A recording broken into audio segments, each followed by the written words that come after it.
Hi friends, welcome to Inspirational Talkies. இன்னைக்கு வீடியோல The Ballad of the Harp Weaver by Edna St. Vincent Millay இந்த poem பத்தின complete summary, theme, form and structure பத்தி தான் பார்க்க போறோம்.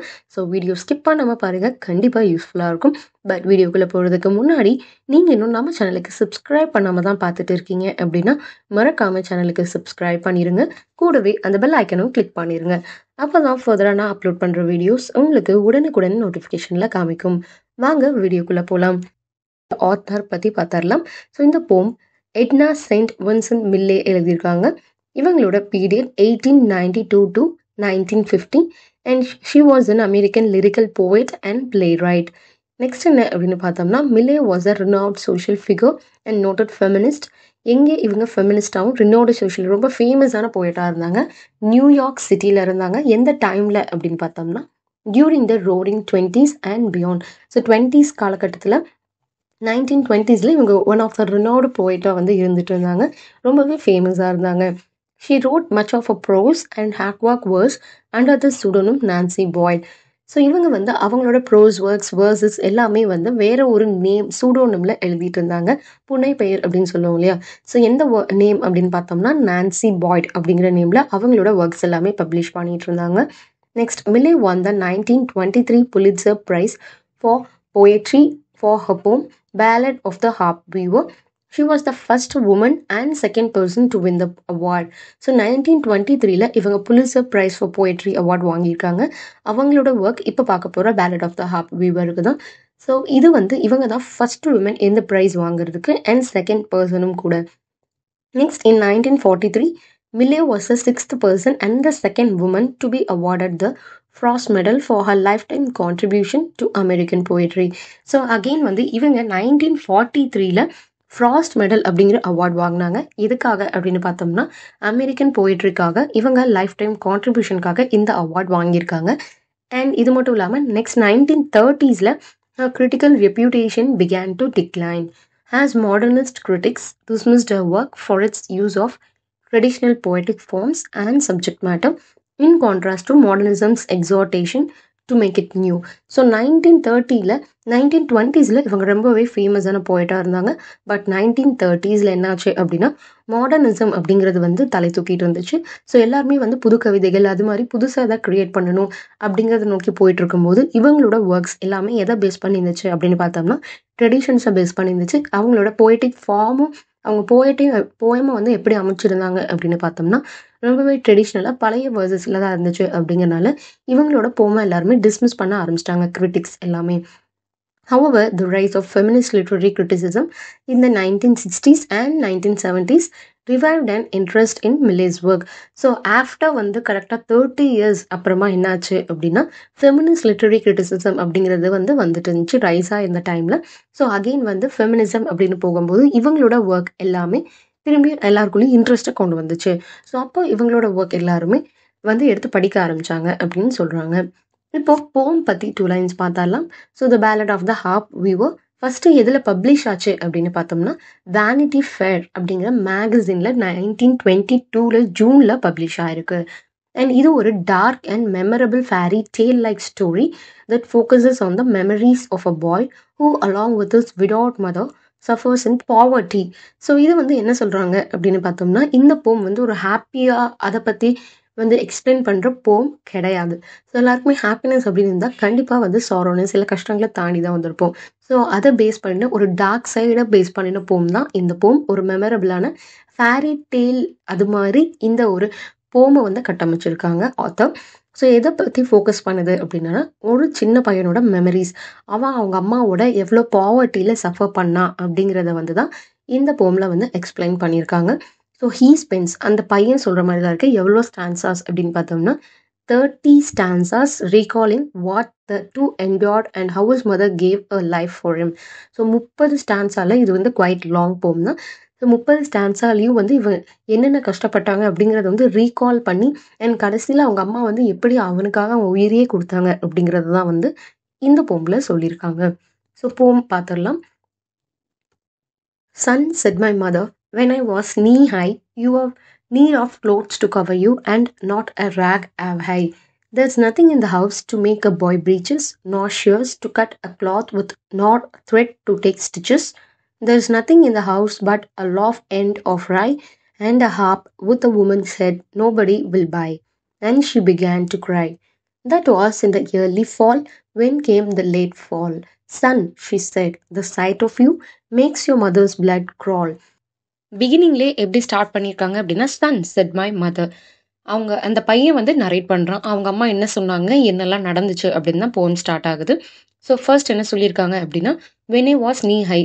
எப்போ ஒரு ஃபர்ஸ்ட் ஸ்டாண்டர்ட் இல்லை செகண்ட் ஸ்டாண்டர்ட் இருக்கும்போது அவங்க அம்மா சொல்லிட்டு இருக்கிறத அந்த பையன் வந்து ஷேர் பண்ணுறான்.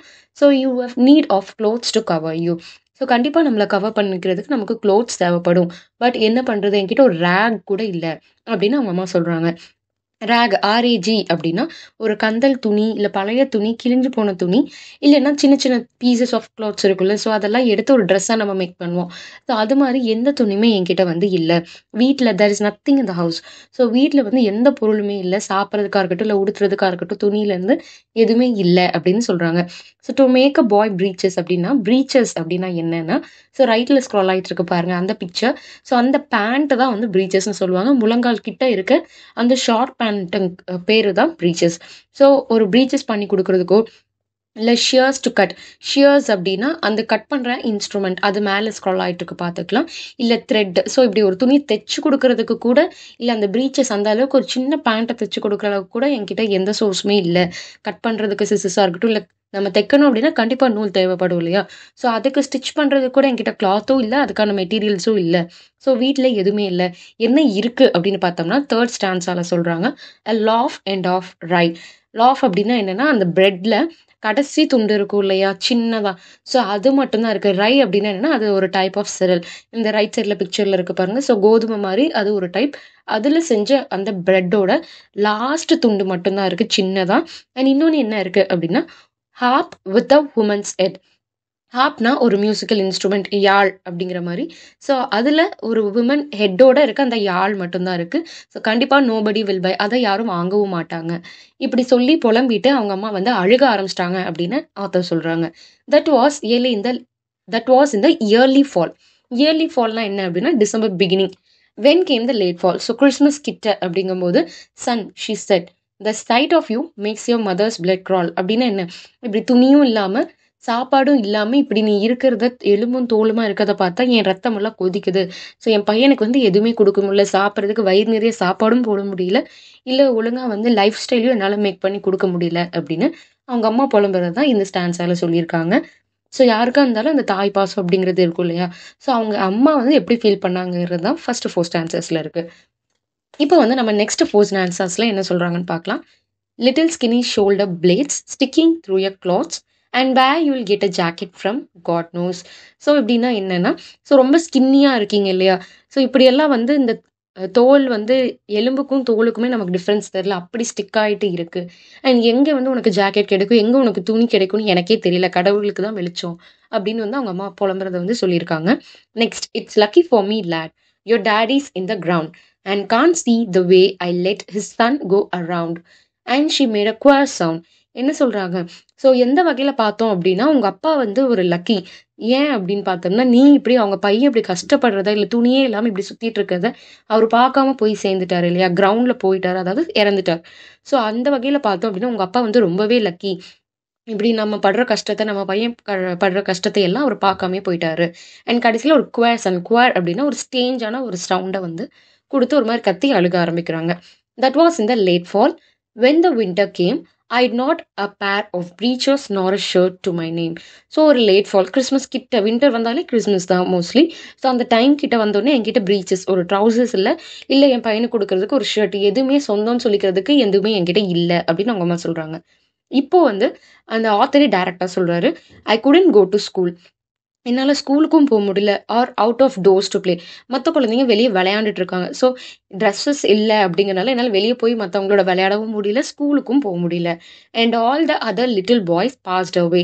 ஸோ மித்தவங்க எல்லாம் ஸ்கூலுக்கு போயிட்டு விளையாண்டுட்டு ரொம்ப ஹாப்பியான லைஃப் வந்து இவங்க ஏஜில் இருக்க பசங்கள்லாம் வந்து லீட் பண்ணிட்டு இருந்தாங்க அப்படிங்கிறத அந்த ஆத்தர் வந்து சொல்கிறாங்க. ஸோ வீட்டிலேருந்து வெளியே நடக்கிறதுல அவர் அந்த விண்டோஸில் பார்த்துட்டு இருக்காங்க, மித்தவங்க ஸ்கூலுக்கு போகிறது, விளையாடுறது எல்லாமே. நெக்ஸ்ட் என்ன ஸ்டான்சஸில் சொல்கிறாங்க அப்படின்னு பார்த்தோம்னா, Son, said my mother, come, climb into my lap, and I'll chaff your little bones while you take a nap. So வா, நீ இதெல்லாம் மறந்துரு, பசி எல்லாம் மறந்து வா, என் லேப்ல படுத்துக்கோ, மடியில படுத்துக்கோ, நான் வந்து உனக்கு தட்டி கொடுப்பேன், நீ படுத்து தூங்கு அப்படிங்கறத வந்து அவங்க அம்மா சொல்ற மாதிரி சொல்றாங்க. Next, and oh, but we were silly for half an hour or more, me with my long legs dragging on the floor. So ஒரு half an hourக்கு இப்படியே அவங்க அம்மா பாடுறதும் இவர் வந்து அப்படியே மடியில் படுத்துக்கிறதுமாவே போயிட்டு இருந்துச்சு. ஒரு half an hour வந்து நாங்கள் அப்படியே தண்ணியே மறந்து நாங்கள் இருந்தோம். A rock, rock, rocking to a mother goose rhyme. Oh, but we were happy for half an hour's time. So என்ன ஆச்சு, இப்படியே அவங்க ரைம்ஸ் அம்மா பாட பாட இவரும் அப்படியே வந்து படுத்துக்கிட்டே சும்மா அங்கே எங்கன்னு காலை நவுத்திட்டே வந்து ஒரு half an hour அப்படியே நல்லா போயிடுச்சு, ஹாப்பியாகவே இருந்துச்சு. எங்கள் கஷ்டங்கள் எல்லாம் மறந்துட்டு நாங்கள் ஒரு ஹாப்பியான டைம் ஒரு half an hourக்கு லீட் பண்ணிட்டு இருந்தோம். But there was I, a great boy, and what would folks say to hear my mother singing me to sleep all day in such a daft way.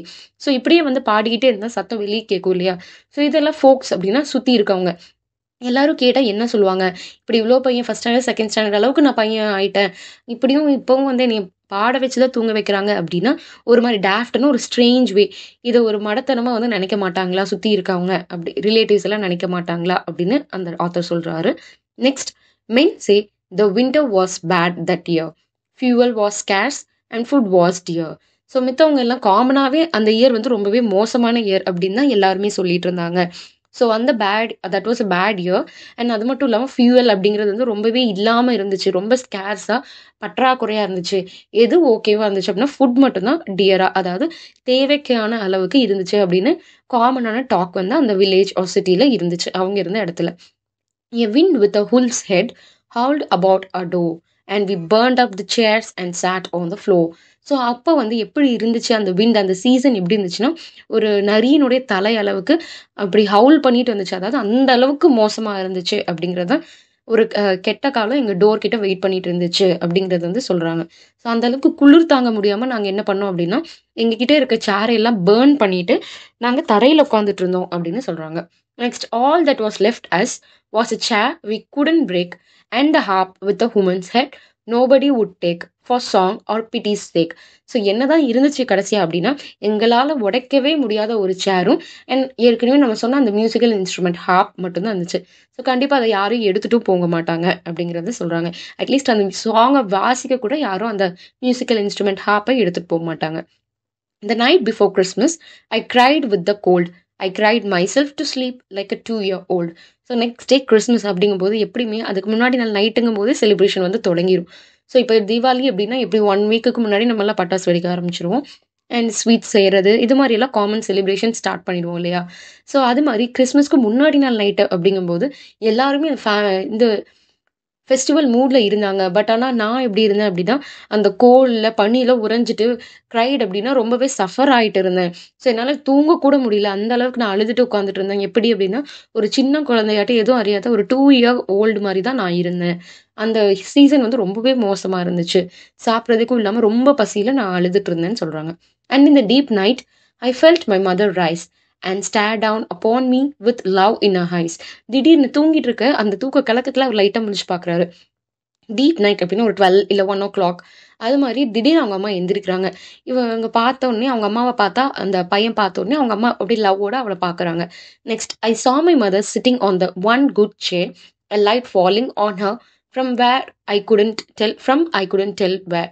So என்ன ஆகுது அப்படின்னா அவங்க அம்மா வந்து திடீர்னு போய் அந்த ஒரே ஒரு சேர் உடைக்கவே முடியாமல் இருந்துச்சு இல்லையா. ஸோ அந்த சேரில் போய் உட்காடுறாங்க. எங்கே இருந்தோ அவங்க தலைக்கு மேலே ஒரு ஒளிவட்டம் ஒரு வெளிச்சம் வந்து படுது. அது எங்கேன்னு என்னால் சொல்ல முடியல, ஆனால் நான் பார்த்தேன் அப்படிங்கிறாங்க. Next, looking 19 and not a day older and the harp with a woman's head leaned against her shoulder. So அவங்க அந்த தருணத்தில் அவங்க அம்மா பார்த்தோன்னே ஒரு 19 இருப்பாங்க, 19 or 20 அந்த ஏஜில் தான் இருப்பாங்க. ஸோ என்ன பண்ணுறாங்க அப்படின்னா போய் அந்த சேரில் உட்காந்துட்டு அந்த ஹார்ப் மியூசிக்கல் இன்ஸ்ட்ருமெண்ட் இருந்துச்சு இல்லையா, ஸோ அது அவங்க அம்மாவோட தோலில் சாய வச்சுட்டு அப்படியே உட்காடுறாங்க. நெக்ஸ்ட் என்ன பண்ணுறாங்க, her thin fingers moving in the thin tall strings where weaving wonderful things. So என்ன நடக்குதுன்னா அவங்க அம்மா வந்து அந்த ஹார்ப்பில் அந்த ஸ்ட்ரிங்ஸ் எல்லாம் இருக்கும் இல்லையா, அந்த ஸ்ட்ரிங்ஸில் வீவ் பண்ண ஆரம்பிக்கிறாங்க. அவங்க ஃபிங்கர்ஸ் வந்து வீவ் பண்ண ஆரம்பிக்குது. ஸோ எப்படி வீவ் பண்ணாங்க அப்படிங்கிறத பார்க்கலாம். Next, many bright threads from where I couldn't see were running through the harp strings rapidly. So எங்கேருந்து அவங்களுக்கு நூல் கிடைச்சதுன்னு எனக்கு தெரியல. பட் டக்கு டக்குன்னு அவங்க கை வந்து வீவ் பண்ண ஆரம்பிச்சிருச்சு, நெய்ய ஆரம்பிச்சிருச்சு அந்த ஹார்ப் ஸ்ட்ரிங்கை வச்சு அப்படின்னு சொல்கிறாங்க. And gold threads whistling through my mother's hand, I saw the web grow and the pattern expand. So என்ன நடக்குது அப்படின்னா, திடீர்னு இங்கேருந்து கோல்ட் த்ரெட்ஸ் எல்லாமே வந்துருச்சு. அவங்க அம்மா வந்து வெப் பண்ண ஆரம்பிச்சிட்டு இருந்தாங்க இல்லையா, வீவ் பண்ணிட்டு இருந்தது. இப்போ வந்து ஒரு துணியாக மாற ஆரம்பிச்சது, எக்ஸ்பேண்ட் ஆக ஆரம்பிச்சது. ஷி wove அப்படி என்ன wove பண்ணாங்க? She wove a child's jacket and when it was done, she laid it on the floor and wove another one. First வந்து ஒரு சைல்டோட ஜாக்கெட் வந்து வீவ் பண்ணுறாங்க. Next she wove a red clock, so regal to see. She's made it for a king's son. I said, and not for me, but I knew it was for me. So கடைசி என்ன சொல்கிறாங்கன்னா, அவங்க wove பண்ணது ஒரு red clock. Red clock அப்படின்னு என்னென்னா, அந்த காலத்துல அரசர்கள் எல்லாம் பின்னாடி காலத்துக்கு பின்னாடி ஒரு துணி மாதிரி போட்டுட்டு இருப்பாங்க இல்லையா, அந்த பிக்சர்ல பாத்தீங்கன்னா தெரியும். ஸோ அந்த ரெட் கிளாக் வந்து பண்ணாங்க. ஸோ அது வந்து ஸோ ரீகல், ரொம்பவே கிராண்டா இருந்துச்சு. ஸோ இது எப்படி இருக்கு அப்படின்னா, ஒரு காமன் மேனுக்கு மாதிரி இல்லை, ஒரு கிங்கோட சன் அப்படிதான் அந்த ரீகல் அவங்க வியூ பண்ணது இருந்துச்சு. எனக்கு தெரியும், ஆனா அது எனக்கு இல்லை அப்படின்னு சொன்னேன். பட் எனக்கு தெரியும் அது எனக்கு தானும் எனக்கு தெரியும். அண்ட் நெக்ஸ்ட் என்ன வியூ பண்ணாங்க? She wove a pair of breeches. Quicker than that, she wove a pair of boots and a little cocked hat. She wove a pair of mittens. She wove a little blouse. She wove all night and still cold house. Next என்ன view பண்ணாங்கன்னா, pair of preaches. So அந்த short pant சொன்னோம் இல்லையா, முட்டிக்கிட்ட வரைக்கும், அது view பண்ணாங்க. And quicker than that, அதை விட சீக்கிரமா பேர் ஆஃப் பூட்ஸ்னா அந்த ஷூஸ் மாதிரி. And little cocked hat. Cocked hat அப்படின்னா ஒரு டைப் ஆஃப் ஷேப், அந்த ஹேட் தொப்பி அது கீழே இருக்கு உங்களுக்கு தெரியும். ஸோ அது அங்கே செக் பண்ணிங்கன்னா பாருங்க, இந்த டைப் ஆஃப் ஹேட்டையும் டக்குன்னு வந்து வியூ பண்ணிட்டாங்க. அதுக்கு நெக்ஸ்ட் பேர் ஆஃப் மிட்டன்ஸ் அப்படின்னு என்னன்னா, அந்த கை உரைகள் தான் இங்கே மேலே ரெட் கலரில் இருக்கு பாருங்க. So pair of mittens and little blouse அப்படின்னு ஒரு சின்ன ஷர்ட் மாதிரி. இது எல்லாமே வந்து நைட் அந்த கோல்டு ஹவுஸில் அவங்க அம்மா வந்து த்ரூ அவுட் த நைட் வந்து வியூ பண்ணிகிட்டே இருந்தாங்க. அண்ட் அது மட்டும் இல்லாமல், she sang as she worked and the harp strings spoke, her voice never faltered and the thread never broke. And when I awoke, so அவங்க வந்து ஒர்க் வியூ பண்ணிகிட்டே இருக்க பாடிக்கிட்டேவும் இருந்தாங்க. அந்த ஹார்ப் ஸ்ட்ரிங்ஸ் வந்து அதுவும் வந்து அவங்க அம்மாவோட சேர்ந்து அப்போ வியூ பண்ணும்போது அந்த சவுண்ட் வரும் இல்லையா, ஸோ அதுவும் வந்து ஸ்போக், அதாவது மியூசிக்கும் எழும்ப ஆரம்பிச்சது. அவங்க வாய்ஸுங்கிறது வந்து எந்த இடத்துலையுமே ஃபால்ட் ஆகலை, அதாவது ஒரு மாதிரி மெல்லிய வாய்ஸாக வந்து போகவே இல்லை, பாட்டு வந்து கண்டினியூ ஆகிட்டே இருந்துச்சு. அவங்க நைட் ஃபுல்லாக வந்து பாடிக்கிட்டே தான் இருந்தாங்க, அவங்க வாய்ஸ் வந்து கேட்டுகிட்டே தான் இருந்துச்சு. அந்த த்ரெட், அவங்க வியூ பண்ண த்ரெட்டுமே வந்து எங்கேயும் வந்து உடையல, விட்டு போகலை, கட் ஆகலைன்னு சொல்கிறாங்க. அண்ட் நெக்ஸ்ட் அவங்க அந்த பையன் வந்து எந்திரிச்சு பார்க்கும்போது, there sat my mother with the harp against her shoulder, looking 19 and not a day older. So அவங்க அம்மா அவன் அந்த பையன் எந்திரிச்சு பார்க்கும்போது அவங்க அம்மா அங்கே உட்காந்துட்டு இருந்தாங்க, ஷோல்டர் மேலே அந்த ஹாப்பை வச்சுட்டு உட்காந்துட்டு இருந்தாங்க. நெக்ஸ்ட் என்ன நடக்குது ஃபைனலாக அப்படின்னு பார்த்தோம்னா, a smile about her lips and a light about her head and her hands in the harp strings frozen dead and piled up beside her and toppling to the skies were the clothes of a king's son, just my size. So காலையில் எந்திரிச்சு பார்க்கும்போது அவங்க அம்மா உதட்டில் அந்த சிரிப்போட and அவங்க மேலே அந்த லைட் வந்து இருண்டுதே தான் இருந்துச்சு. அண்ட் அவங்க கை வந்து அந்த வீவ் பண்ணும்போது அந்த ஸ்ட்ரிங்கில் இருந்திருக்கு இல்லையா, ஸோ அப்படியே ஃப்ரீஸ் ஆகி அவங்க இறந்துட்டாங்கன்னு சொல்கிறாங்க. ஸோ அவங்க பக்கத்தில் பைல்ட் அப் பிசைட் ஹர் என்ன இருந்துச்சு அப்படின்னா, வானையே முட்டுற அளவுக்கு நிறையா கிளாத்ஸ் எல்லாமே இருந்துச்சு. ஸோ அவங்க வீவ் பண்ணிகிட்டே இருந்தாங்களே நைட்டு ஃபுல்லாக. ஸோ அதை பார்த்தா வந்து ஒரு கிங்கோட சன்னுக்கு, அரசரோட சன்னுக்கு கொடுத்த கிளாத்ஸ் மாதிரி இருந்துச்சு, அவ்வளோ கிராண்டாக பெட்டராக இருந்துச்சு. ஆனால் இது எல்லாமே என் சைஸ்க்கு எங்கள் அம்மா நைட் ஃபுல்லாக உட்காந்து வியூ பண்ண கிளாத்ஸ் அது அப்படின்னு ஃபீலிங்காக அந்த போமை வந்து அந்த ஆத்தர் ஸ்பீக்கர் வந்து கம்ப்ளீட் பண்ணுறாங்க. ஸோ இந்த போமோட சம்மரி என்ன அப்படின்னு பார்த்தோம்னா, இது வந்து ஒரு ஹாப்பியான போம் கண்டிப்பாக கிடையாது. அவங்களோட சைல்ட்ஹுட் மெமரிஸை ரொம்பவே ட்ரமாட்டிக்கான மெமரிஸ், அதாவது ரொம்ப ஃபீல் பண்ணி பாவர்ட்டியில் எவ்வளோ அவங்க அம்மாவும் அந்த பையனும் கஷ்டப்பட்டாங்க அப்படிங்கிறதா சொல்கிறாங்க. ஸோ சம்மரி என்ன ஆன் த ஹோல் அப்படின்னு பார்த்தோம்னா, இந்த ஃபர்ஸ்ட் பார்ட் ஆஃப் திஸ் போம், த poet speaker a grown man looking back on his childhood conveys his mother's word. So வந்து வளர்ந்ததுக்கு அப்புறமா அவங்க சைல்ட்ஹுட்டில் ஸோ எப்படியெல்லாம் அவங்க வந்து ஃபீல் பண்ணாங்க, எவ்வளோ கஷ்டப்பட்டாங்க அப்படிங்கிறது எல்லாம் வந்து அவங்க அம்மா வார்த்தைகளா, அதாவது இவங்க அவங்க அம்மா இப்படி தான் சொன்னாங்கன்னு சொல்கிறாங்க இல்லையா, ஸோ அந்த வார்த்தைகள் மூலிமா அவங்க வந்து எக்ஸ்பிரஸ் பண்ணுறாங்க அந்த speaker. She despises the state of a son who is quite young at that time. She has no clothing for him to wear or food for him to eat. So அவங்க அம்மா வந்து என்னெல்லாம் நினச்சி கஷ்டப்பட்டாங்க அப்படின்னா, இப்படி சின்ன வயசுலேயே என் பையன் வந்து இவ்வளோ கஷ்டப்படுறானே, ஸோ அது மட்டும் இல்லாமல் எனக்கு கொடுக்கறதுக்கு ஃபுட்டும் இல்லை, கிளாத்தும் இல்லை, தேவையான எந்த விஷயங்களுமே அடிப்படை தேவைகள் எதுவுமே என் பையனுக்கு என்னால் கொடுக்க முடியலன்னு அவங்க அம்மா ஃபீல் பண்ணாங்க. Next, as winter comes, the two stay inside and are forced to burn their possessions to stay warm. Finally, the only things left are a chair and a harp. The mother plays the harp all through the night, creating from its magical music a huge pile of clothing for her son to take advantage of. This selfless act results in the child's mother death. So என்ன நடக்குது அப்படின்னா, winter வந்தோடனே 2 பேரும் வந்து வார்மா இருக்கிறதுக்காக, அதாவது துணியே இல்ல இல்லையா? ஸோ வின்டருங்கும்போது கண்டிப்பா குளிரா இருக்கும். நார்மல் துணி போட்டாலே குளிரா இருக்கும். இதுல ஸ்வெட்டர் இல்ல, எதுவுமே இல்லங்கும்போது, அவங்கள வார்மா வச்சுக்கிறதுக்காக அவங்க அவங்க கிட்ட இருக்க எல்லா பொசிஷன்ஸ், அதாவது சேரு, பெஞ்சுன்னு எல்லாத்தையுமே அவங்க வந்து எரிக்க ஆரம்பிச்சாங்க. ஃபைனலா என்ன ஆச்சு, அவங்க கிட்ட இருந்ததுன்னா, ஒரே ஒரு சேரும், அந்த மியூசிக்கல் இன்ஸ்ட்ருமெண்ட் மட்டும் தான் இருந்துச்சு. ஸோ அந்த நைட் ஃபுல்லா அவங்க அம்மா வந்து பாடிக்கிட்டே அந்த மியூசிக்லயே அவனுக்கு எல்லா துணியும் வந்து தச்சு குடுத்துட்டாங்க. ஸோ இந்த செல்ஃப்லெஸ் ஆக்ட், அவங்க அம்மா வந்து தன்னையே துச்சப்படுத்தி, அந்த பையனுக்காக அவங்க லைஃபயே அவங்க சாக்ரிஃபைஸ் பண்ணியிருக்காங்க. இதுதான் வந்து on the whole summary. So 2 பேரும் என்னெல்லாம் வந்து பாவர்ட்டி வந்து ஃபேஸ் பண்ணாங்க. அண்ட் அதுவும் முக்கியமா அந்த சீசன வந்து டிஸ்கிரைப் பண்ணி சொல்லியிருக்காங்க. ஸோ இந்த டிசம்பர் சீசன்ல, அது அந்த வின்டர் சீசன், அவங்க எவ்ளோ வந்து சாக்ரிஃபைஸ் பண்ணி அவங்க அம்மா அந்த பையனுக்காக லைஃபே குடுத்தாங்கங்கிறத அந்த பையன் டிஸ்கிரைப் பண்ணி சொல்றாங்க. So next theme and structure and form அப்படின்னு பார்த்தோம்னா, தீம்ஸ்ல வந்து இது வந்து ஒரு மதரோட லவ் அண்ட் அவங்களோட ஹார்ட்ஷிப்ஸ் அண்ட் என்னென்ன சாக்ரிஃபைசஸ் பண்றாங்க அண்ட் சர்வைவல், இத பத்தி தான் மெயினா இங்க டிஸ்கஸ் பண்ணியிருக்க எல்லா தீம்ஸுமே. ஸோ இது வந்து நீங்க லைன் பை லைன் ரீட் பண்ணி பாருங்க. ஸோ வீடியோட லென்த் அப்படின்னால நான் ரீட் பண்ணல. ஸோ நீங்க ரீட் பண்ணி பாருங்க. எப்படி ஸ்ட்ரக்சரா நெறைய பேர் வந்து எப்படி எழுதுறது நீங்க மென்ஷன் பண்ணுங்கன்னு கேட்டிருந்தீங்க. ஸோ அதனால இங்க ஸ்ட்ரக்சர் சென்டென்ஸே நான் வந்து மென்ஷன் பண்ணியிருக்கேன். ரீட் பண்ணி பாருங்க. நெக்ஸ்ட் ஸ்ட்ரக்சர் அண்ட் ஃபார்ம் அப்படின்னு பார்த்தோம்னா, ஸோ இது வந்து 30 ஸ்டான்ஸா பேலட் போம். ஸோ ஒரு பாட்டு மாரி இவங்க வந்து கன்ஸ்ட்ரக்ட் பண்ணியிருக்காங்க. ஏற்கனவே சொல்லியாச்சு, இது ஃபேரி டேல் லைக் ஒரு ஸ்டோரி மாரி வந்திருக்கனால இது ஒரு பேலட் போம். அண்ட் இத வந்து செட் ஆஃப் 4 லைன்ஸா டிவைட் பண்ணியிருக்காங்க. ஸோ இப்படி 4 லைனா வந்து டிவைட் பண்றதுக்கு பேரு குவாட்ரைன்ஸ் அப்படின்னு சொல்லுவாங்க. அண்ட் இதனோட ரைமிங் ஸ்கீம் என்ன அப்படின்னு பார்த்தோம்னா, ஏபிசிபி.